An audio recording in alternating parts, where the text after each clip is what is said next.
Hi hello నమస్తే welcome to number 1 news channel and digital Manam TV. నేను మీ Lasya. Yes, చూస్తున్నారు కదా, Bigg Boss season 7 Telugu winner Pallavi Prashanth ఇప్పుడు ఎక్కడికి వెళ్ళిపోయాడు? అబ్స్కాండ్ అయ్యాడా? ఎక్కడో దాక్కున్నాడా?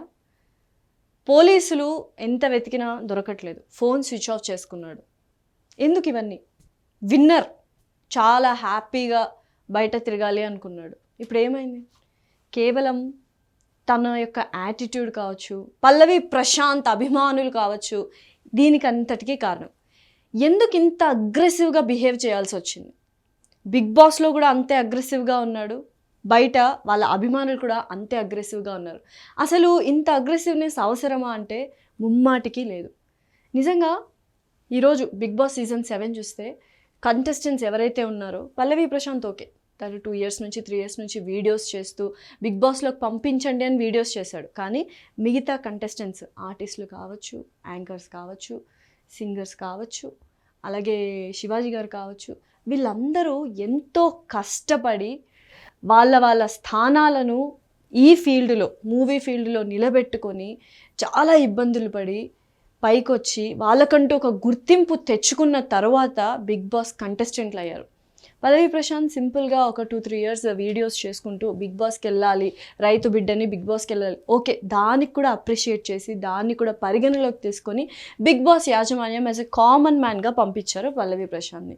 అక్కడికి వెళ్ళిన తర్వాత నిజంగా చెప్పాలంటే శివాజీ గారు లేకపోతే తనకున్న ఇన్ఫీరియారిటీ కాంప్లెక్స్కి, లేకపోతే తను ఆ సెలబ్రిటీస్ మధ్యలో ఇమడలేక 3rd week 4th week ఖచ్చితంగా బయటకు వచ్చాడు. కేవలం శివాజీ గారు ఇచ్చిన బూస్ట్, అలాగే శివాజీ గారు ఇచ్చిన ఏమంటారు సపోర్ట్, ఓకే నాకు ఒక కైండ్ ఆఫ్ ఇంపార్టెన్స్ ఉంది, నేను చేయగలను అన్న ఒక కాన్ఫిడెన్స్ వచ్చింది మాత్రం శివాజీ గారి వల్లే. ఇది ముమ్మాటికి పల్లవి ప్రశాంత్ కానీ పల్లవి ప్రశాంత్ అభిమానులు కానీ ఒప్పుకున్నా ఒప్పుకోకపోయినా ఇదే నిజం. కానీ మిగతా వాళ్ళు అలా కాదు. ఇక్కడ ముఖ్యంగా అమర్దీప్ గురించి మాట్లాడుకోవాలి. బేసిక్గా చాలా కష్టపడి యాక్టర్ అయ్యి, డాన్సర్, ఎన్ని షోస్ చేశాడు, సీరియల్స్లో యాక్ట్ చేశాడు, సినిమాలు తీశాడు, చాలా కష్టపడి మెట్టు ఎదిగి ఈ స్టేజ్కి వచ్చాడు. ఓకే, బిగ్ బాస్ అంటేనే, బిగ్ బాస్ షో అంటేనే జనాలు కొట్టుకోవాలి అన్న సిచ్యుయేషన్స్ని క్రియేట్ చేయడమే బిగ్ బాస్ పని. అదొక రియాలిటీ షో. ఆ గేమ్ అలానే డిజైన్ చేయబడింది. ఎస్, గొడవలు పడ్డారు, కొట్టుకున్నారు, తిట్టుకున్నారు. ఒకే ఒక రాంగ్ థింగ్ ఏంటంటే కొంచెం అగ్రెసివ్గా, లేకపోతే కొంచెం ఎమోషనల్ ఇంబ్యాలెన్స్ అయ్యారు అమర్దీప్ గారు. అది ఖచ్చితంగా వాస్తవమే. బట్ అది ముమ్మాటికి ఎవరు అవ్వలేదు. ఎమోషనల్గా అగ్రెసివ్గా ఇంబ్యాలెన్స్ ఎవరు తప్పలేదు? ప్రతి ఒక్కళ్ళు. కూల్గా ఉండే అశ్విని కూడా, అలాగే కూల్గా ఉన్న ఎవరు బోలే గారు కూడా ఒకానొక టైంలో, సందర్భంలో అందరూ బ్యాలెన్స్ తప్పిన వాళ్ళే, ఎమోషనల్ ఇంబ్యాలెన్స్ అయిన వాళ్ళే. సో ఎమోషనల్ ఇంబ్యాలెన్స్ చేయడమే బిగ్ బాస్ యొక్క కాన్సెప్ట్. సో అందరూ అయ్యారు. ఇక్కడ ఎందుకు ఎక్కువగా హైలైట్ చేస్తున్నారు అమర్దీప్ని అంటే పల్లవి ప్రశాంత్తో గొడవపడడం. ఎస్, అఫ్ కోర్స్, ఇప్పుడు ఒక షోలో ఇంతమంది ఉన్నప్పుడు కొంతమంది పడరు. సో వాళ్ళే గొడవ పడుతూ ఉంటారు ఫ్రమ్ బిగినింగ్ టు ఎండింగ్. మధ్యలో వాళ్ళు కలిసిపోవచ్చు. దీస్ అన్నిటికీ ఒక గేమ్లా చూడకుండా పల్లవి ప్రశాంత్ నుంచి పల్లవి ప్రశాంత్ అభిమానుల వరకు అమర్దీప్ని కావచ్చు, వాళ్ళ అమ్మని కావచ్చు, వాళ్ళ వైఫ్ని కావచ్చు, ఇష్టం వచ్చినట్టు తిట్టడం. ఆడవాళ్ళని తిట్టడం సంస్కారమా? దాన్ని అభిమానం చెప్పుకుంటారా? పల్లవి ప్రశాంత్ ఇది ఒప్పుకుంటారా? Okay, done. అది చాలా తప్పు. పక్కన పెట్టేస్తే అమర్దీప్ ఆడిన తీరు మనం మాట్లాడుకుంటే స్టార్టింగ్లో అఫ్కోర్స్ అందరూ ఇంటెలిజెన్స్, అందరూ స్మార్ట్ ఫెలోస్ ఉండాల్సిన అవసరం లేదు. కష్టపడి పైకొచ్చిన వాళ్ళు ఉంటారు. అలాంటి కష్టపడి పైకొచ్చిన వాళ్ళు అమర్దీప్ ఒకరు. అండ్ అలా పైకి వచ్చిన తర్వాత ఓకే, అఫ్కోర్స్ తనే ఒప్పుకున్నాడు, నేను అంత ఇంటెలిజెంట్గా ఆలోచించలేను. ఎస్, అమాయకత్వంగా అనిపిస్తుంది, అంతేగాని హార్మ్ చేయలేదుగా నిన్ను, హర్ట్ చేయలేదుగా నిన్ను. ఓకే, లాస్ట్ వీక్లో తను ఇలా తోసుకొని తీసుకెళ్ళాడు కన్ఫెషన్ రూమ్ కంటే తన ఎమోషన్ అది. నువ్వెన్నిసార్లు ఇలా భుజం పైకెత్తి నువ్వు ఎన్ని మాటలు మాట్లాడావు అందరినీ. నువ్వు నాగార్జున గారు వస్తే ఇలా ఉండి నామినేషన్స్ వస్తే ఇలా అయిపోతే అందరూ చూశారు. పల్లవి ప్రశాంత్ బిహేవియర్ అందరూ చూశారు. ఓకే, బిగ్ బాస్ లాస్ట్ ఏదైతే ఉందో ఫైనల్లో ఎవరు విన్నర్ అని ప్రకటించినప్పుడు ఏం మాట్లాడావు నువ్వు? నా డబ్బులు కంటి నిండా నీళ్లు పెట్టుకొని with lot of emotion, with lot of ఏమంటారు ఒక కైండ్ ఆఫ్ ఒబీడియన్స్తో నువ్వు ఇలా పట్టుకొని థ్యాంక్స్ నన్ను గెలిపించినందుకు అభిమానులకు కానీ, నన్ను ఓటేసిన జనాలకు కానీ థ్యాంక్ యూ, ఈ డబ్బులు రైతులకే చెందుతాయి అని చెప్పిన నువ్వు, అదే మాట చెప్పిన నువ్వు వన్స్ నువ్వు బయటకు వచ్చిన తర్వాత ఏం చేస్తారు యూట్యూబ్ ఛానల్స్? రైతులకు ఏం చేస్తారు? రైతులకు first of all YouTube channels ఎందుకు ఏం చేయాలి? నువ్వు చేస్తాను నువ్వు చెప్పావు, కరెక్టా? నువ్వు చేస్తానని చెప్పావు, నువ్వు చేస్తావా లేదా అని అడగడానికి వచ్చారు, ఇంటర్వ్యూస్ తీసుకోవడానికి వచ్చారు.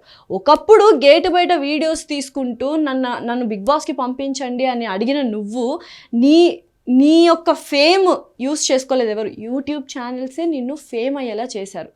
నువ్వంత ఫేమస్ అయింది యూట్యూబ్ ఛానల్స్ ద్వారానే, మీడియా ద్వారానే. అది నువ్వు మర్చిపోయి ఇప్పుడు నువ్వు విన్నర్ అయ్యి వచ్చిన తర్వాత ఇంటర్వ్యూస్ కోసం నీ కోసం యాంకర్స్ దగ్గర నుంచి కెమెరామ్యాన్స్ వరకు రాత్రులు, అర్ధరాత్రులు, అపరాత్రులు అని చూడకుండా గేటు దగ్గర వెయిట్ చేసి ఇంటర్వ్యూ ఇవ్వమంటే నువ్వేం చెప్పావు? అది కరెక్టా? పోనీ ఇదంతా పక్కన పెట్టేసి తర్వాత ఏం చేసావు?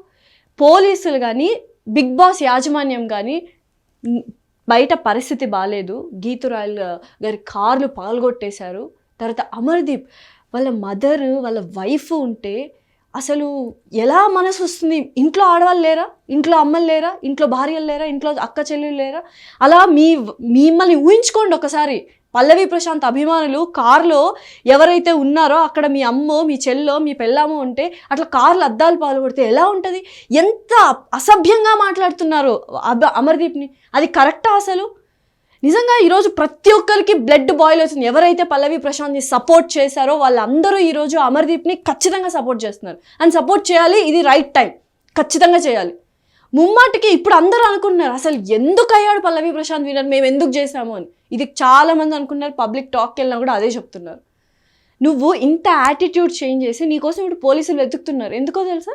నువ్వు క్లియర్గా బయట పరిస్థితి బాగాలేదు, నువ్వు కామ్గా వెళ్ళిపో వేరే దారి నుంచి అని యాజమాన్యము, బిగ్ బాస్ యాజమాన్యము అలాగే పోలీసులు హెచ్చరించినా వినకుండా నేను బిగ్ బాస్ని, నేను రైతు బిడ్డని, నేను విన్నర్ అయ్యాను, నేను ఓపెన్ టాప్లో ఊరేగింపుకి నన్ను తీసుకెళ్ళాలి అని క్లియర్గా వీడియోస్లో తెలుస్తుంది. పోలీసులు ఎంత కష్టపడి వెళ్ళకు, శాంతి భద్రతల ఇది వస్తుంది, ఇష్యూ వస్తుంది అంటే అస్సలు ఒక్క మాట లెక్క చేయకుండా అదేంటి సార్ ఇట్లా అంటారు అంటే, అరే నీ కనీసం యూఆర్ ఏ సిటిజన్, నువ్వు ఒక పౌరుడు, నీకు బాధ్యత లేదా? సోషల్ రెస్పాన్సిబిలిటీ లేదా?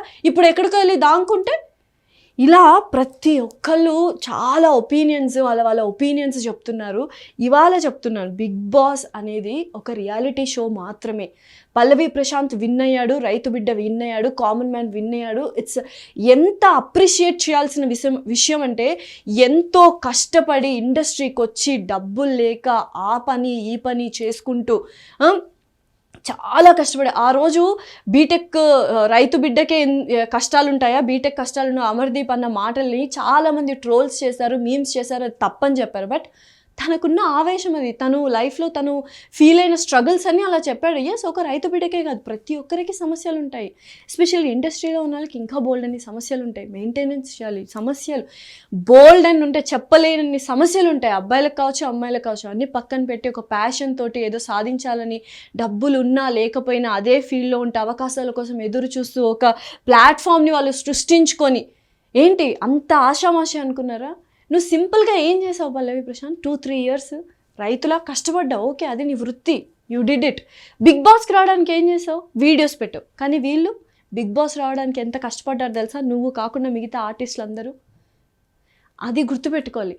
అయినా కానీ ప్రజలు నీకే పట్టం కట్టారు, నిన్నే బిగ్ బాస్ విన్నర్ని చేశారు.